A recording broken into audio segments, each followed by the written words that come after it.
La route 61 part de la Nouvelle-Orléans et remonte vers le nord en longeant le fleuve Mississippi.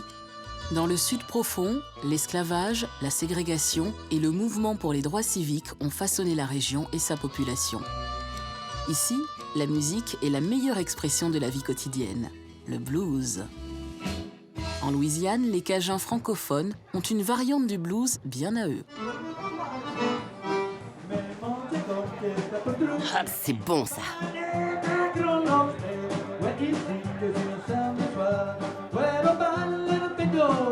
On est le seul bar de Louisiane à ouvrir à 7h30 du matin et à proposer des concerts de musique cajun dès 9h. Bienvenue à Mamou!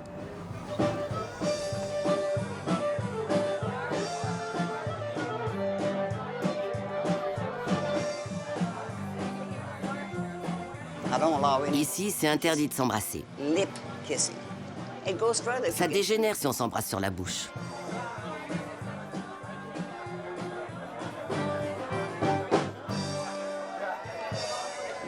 Je m'appelle Sue Vasseur. On m'appelle Tante Sue de Mamou. Nous sommes à Mamou, en Louisiane, code postal 70 554.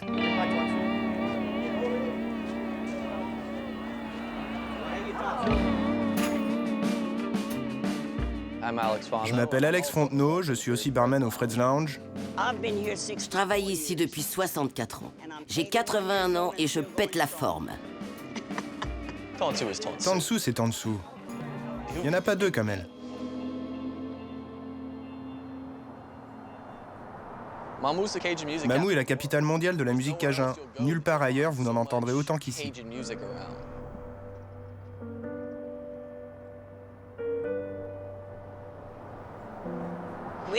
Ici, avant, on avait ce qu'on appelait le strip. Il y avait 5 bars d'un côté de la rue et 3 de l'autre côté. En fait, c'est la seule activité économique de notre petite ville. On est ouvert tous les samedis de l'année, même si ça tombe le jour de Noël ou le 1er janvier.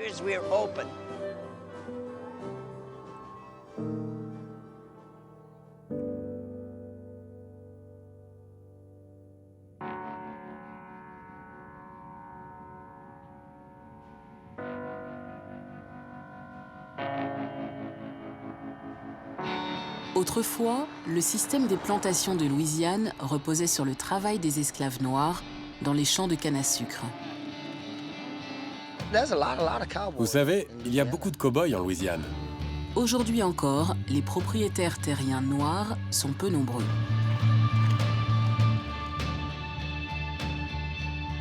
Je m'appelle Gino Delafosse. Ça, c'est mon frère Dimitri. Il me donne un coup de main à la ferme et on fait pas mal d'autres choses ensemble. C'est lui l'aîné. Moi, je suis le petit frère. Je suis le seul de ma famille à avoir autant de vaches.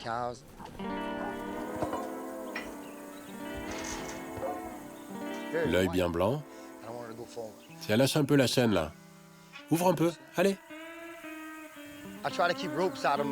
J'évite de tirer sur les brides parce que je veux garder mes mains intactes pour pouvoir jouer de l'accordéon. On fait de la musique, forcément.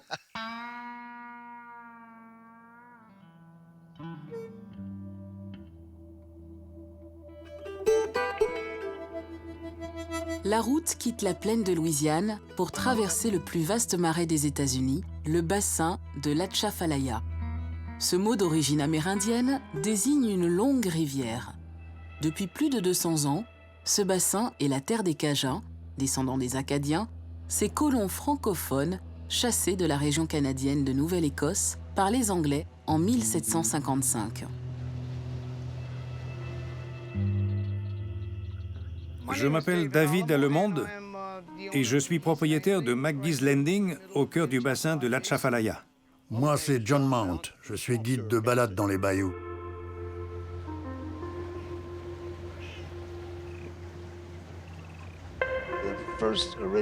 À l'origine, les premiers colons acadiens pensaient remonter le fleuve Mississippi pour aller jusqu'à la Nouvelle-Orléans, mais ils sont passés complètement à côté de l'embouchure du Mississippi.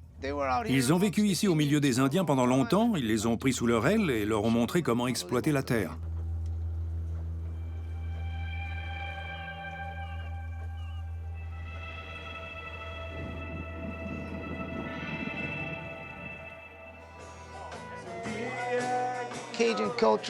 La culture cajun est en train de devenir une mode. Les gens ont une vraie envie de la découvrir et de comprendre comment elle est restée intacte toutes ces années.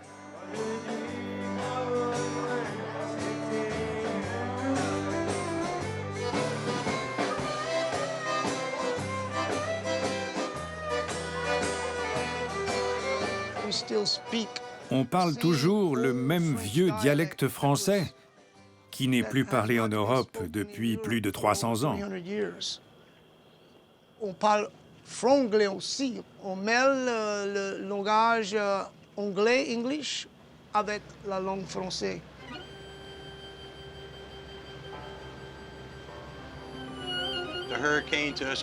Les ouragans font partie du quotidien des Cajuns. On en a tous les ans. On a l'habitude maintenant, depuis le temps. Ça, c'est sûr. Le bâtiment du McGee's Landing, je l'ai entièrement reconstruit 2 fois déjà. On fait face. Ça nous fait pas peur.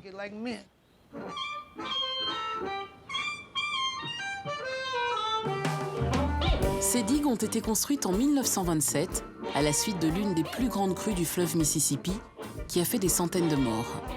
Elles protègent aujourd'hui la ville de Anderson.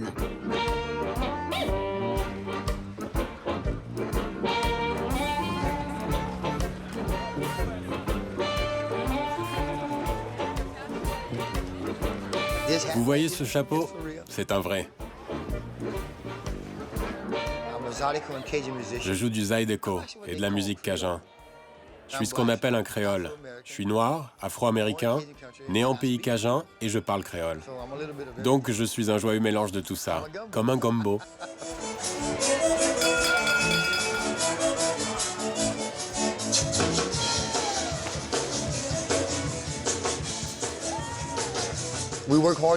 On passe la semaine à travailler et le week-end à jouer.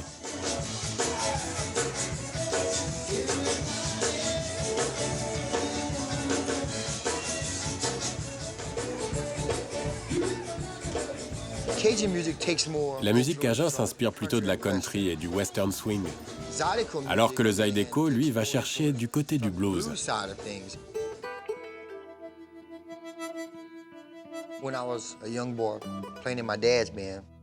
Quand j'étais ado et que je jouais dans le groupe de mon père dans les clubs de zydeco, dès qu'on voyait un blanc entrer, on savait que c'était pas un mec du coin.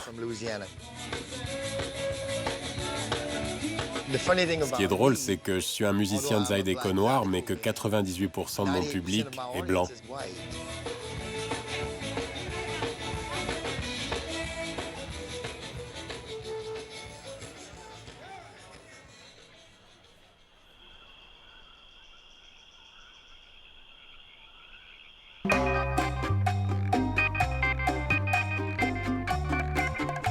Après avoir quitté les marais de Louisiane, la route 61 file vers le nord, longeant les grandes plantations et leurs majestueuses demeures, symboles du Vieux Sud.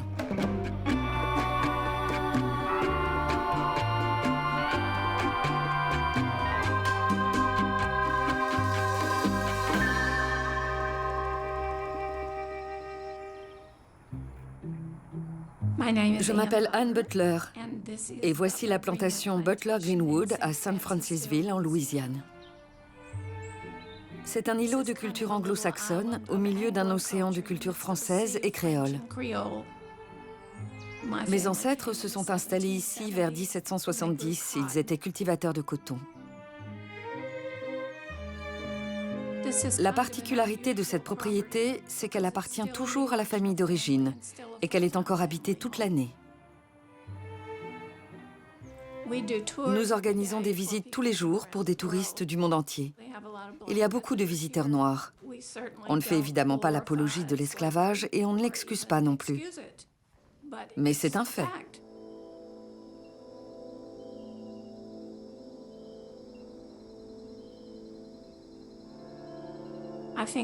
Dans cette plantation, il n'y a jamais eu plus de 100 résidents. Après la guerre de sécession, les descendants des esclaves sont restés. Ils étaient chez eux. Mais où auraient-ils pu aller? Ils étaient libres, mais n'avaient rien. Pour la plupart, ils ne savaient ni lire ni écrire. Lorsque la guerre de sécession éclate entre le Nord et le Sud, on compte plus de 4 millions d'esclaves aux États-Unis. Cette guerre fera plus de 600 000 morts en 4 ans. En 1865, le Sud capitule, l'esclavage est aboli et de nombreuses plantations sont incendiées. C'est dans la souffrance des esclaves africains qui travaillaient dans ces plantations que le blues puise ses racines. Partie des champs de canne à sucre et de coton du Sud profond, cette musique a voyagé vers le nord le long de la route 61, la route du blues.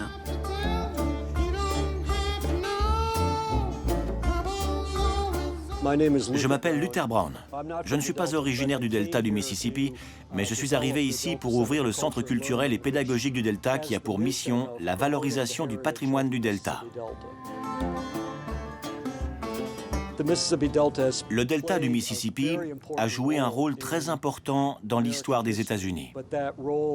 Mais son patrimoine est très souvent associé à d'autres régions, et non à son berceau d'origine, qui est le delta.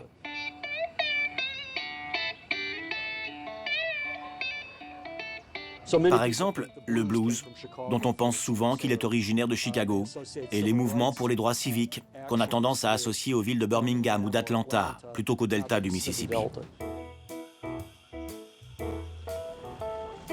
Grâce à l'initiative de Luther Brown, plus de 150 plaques ont été posées le long de la route du blues afin de mettre en valeur les hauts lieux et les grands noms du blues. De nombreuses plantations figurent parmi ces hauts lieux. Car si la guerre de sécession a mis fin à l'esclavage, la culture du coton a perduré. Beaucoup d'anciens esclaves ont continué à trimer dans les plantations comme ouvriers agricoles. S'ils étaient libres au regard de la loi, le peu qu'ils gagnaient servait à payer le loyer des cabanes mises à disposition pour les loger au milieu des champs de coton. C'est dans ces cabanes, devenues des bars clandestins appelés juke joints, que le blues est né.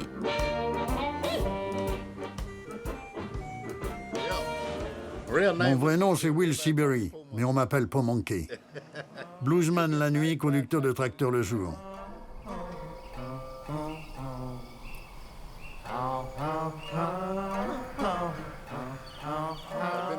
J'ai passé toute ma vie ici à sarcler le coton, cueillir le coton.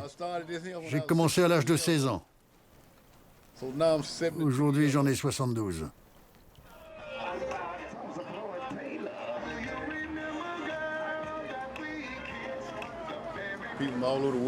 On a des clients des 4 coins du monde. Tout le monde s'amuse ici.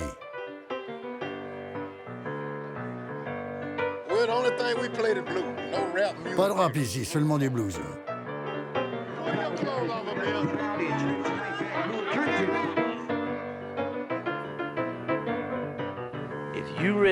Pour retrouver les racines de la musique authentique, il faut suivre la route 61. Ces pionniers sont toujours là.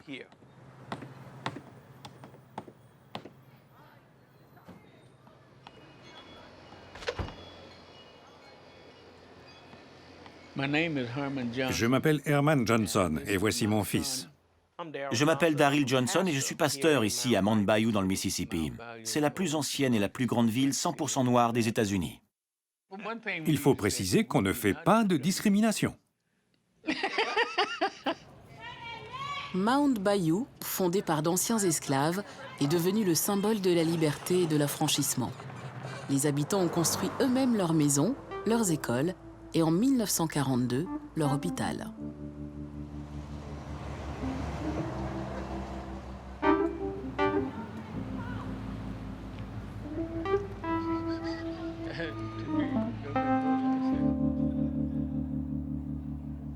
Le président Theodore Roosevelt est venu et a fait arrêter son train ici. En inspectant la rue de long en large et en voyant ces belles maisons majestueuses, il a été tellement époustouflé par la progression des conditions de vie des Noirs à l'époque qu'il a surnommé cette ville la perle du Delta. Dans les années 50 et 60, de nombreux chefs de file de la lutte pour les droits civiques sont passés par Mound Bayou. Parmi eux, un certain Martin Luther King. Le mouvement pour les droits civiques se battait pour proscrire la discrimination raciale et pour rendre le droit de vote aux Noirs américains du Sud. Les gens s'installaient à Mount Bayou parce qu'ils ne pouvaient pas aller ailleurs.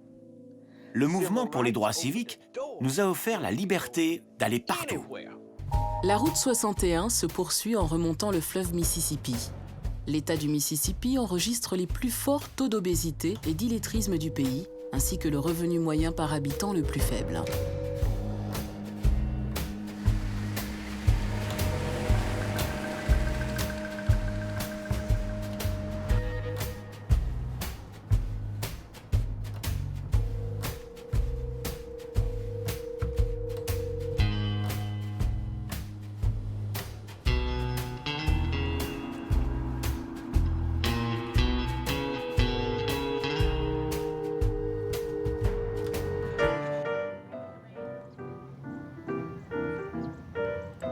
Le quartier noir de Greenwood porte le nom de Baptistown. Je m'appelle Sylvester Hoover et voici ma femme, Mary.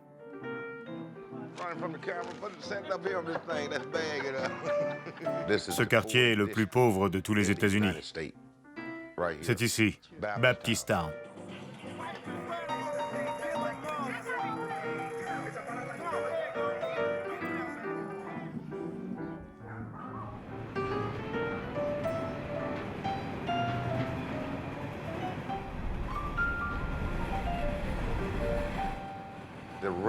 La voie ferrée traçait la frontière entre les Noirs et les Blancs. Si on était noir, on était cantonné à ce côté-ci des rails. On n'avait pas le droit d'aller de l'autre côté. C'était là que les Blancs vivaient et travaillaient.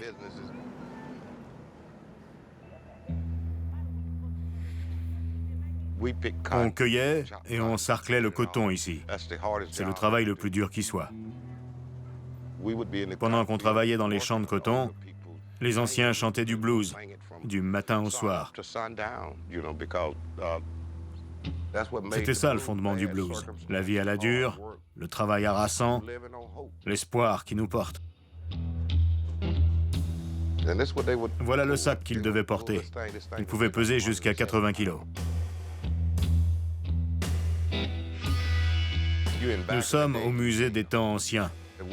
Nous avons créé ce musée pour que le public puisse voir comment nos ancêtres et nous avons grandi. Et pour montrer comment ce genre d'endroit a donné naissance au blues. Le blues était pour certains l'unique chance de partir plus au nord sur la route 61 et fuir les champs de coton. Baptistown était le repère des chanteurs de blues. Et ici, c'était un club de blues dans lequel Robert Johnson et Honey Boy Edwards jouaient tous les samedis. Robert Johnson, surnommé le roi du Delta Blues, a inspiré Jimi Hendrix, Bob Dylan et les Rolling Stones.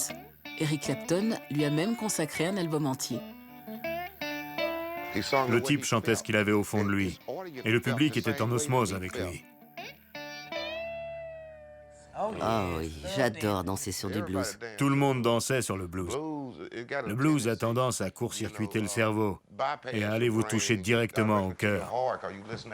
Quand on écoute du blues, automatiquement, on se met à taper du pied. Ça fait ça, le blues.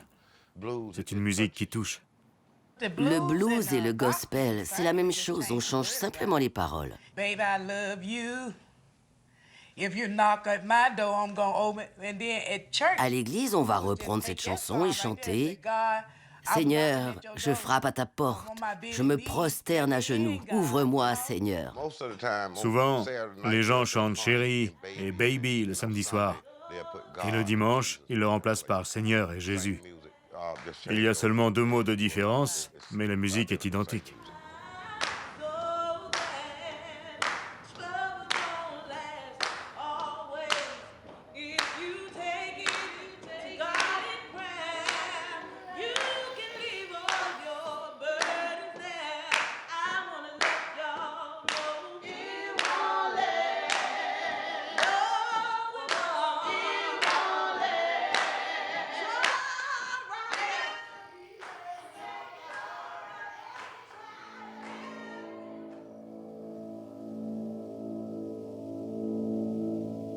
J'habitais sur Money Road.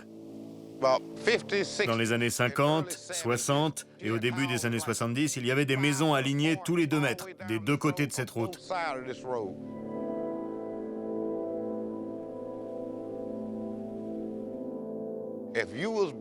Quand on était noir dans les années 40, 50 et 60, il valait mieux éviter cette route. Elle était sacrément dangereuse. À Greenwood, si on s'attirait des ennuis, en marchant dans la rue avec un blanc par exemple, on était traîné jusqu'à Money Road et là, on était sûr de se faire lyncher. J'ai vu beaucoup de choses, mais je ne disais rien. Nos familles nous interdisaient de parler. Tout le monde se taisait. On avait trop peur d'en parler. Si on parlait, on devenait le prochain sur la liste. Après le mouvement pour les droits civiques, tous les gens malins sont partis. Mais moi, je suis pas malin.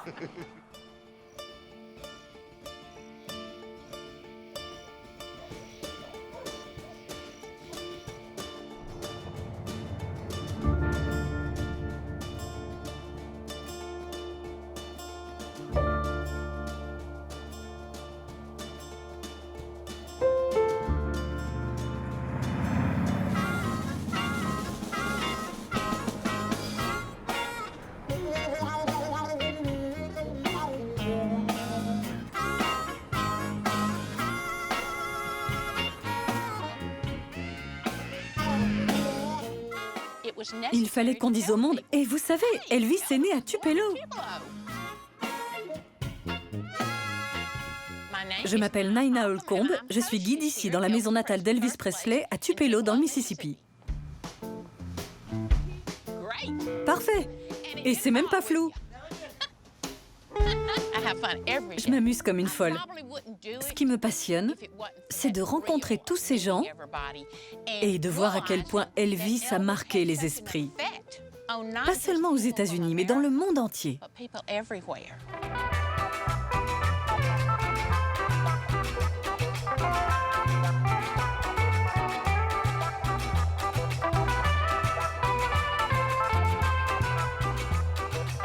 En quittant Tupelo, Elvis a emporté sa musique avec lui. Sa renommée internationale est partie d'ici, Memphis, dans le Tennessee. La route 61 a cheminé le blues depuis les champs de coton jusque dans les grandes villes plus au nord. Au début du XXe siècle, la rue de Memphis, portant le nom de Beale Street, fourmillait de clubs de blues, de restaurants et de magasins tenus par des Noirs américains. C'est ici qu'Elvis, alors adolescent, s'est nourri de la musique de l'Amérique noire, le blues.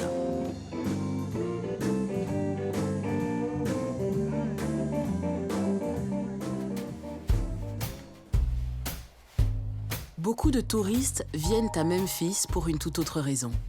C'est ici qu'en 1968, sur le balcon du Lorraine Motel, Martin Luther King a été assassiné. Ce motel est aujourd'hui un musée.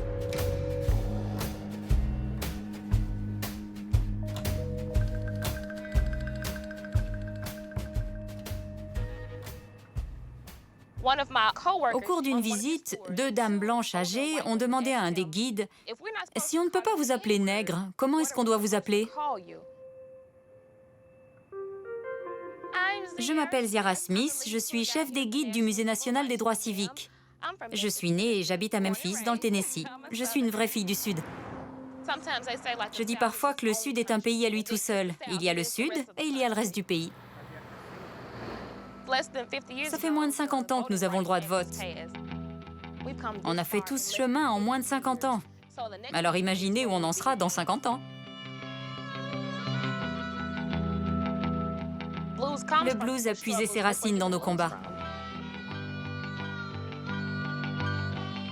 Blanc, noir, vert, jaune, violet, qu'importe la couleur, on peut tous apprécier cette musique. La terre a façonné la musique, et réciproquement.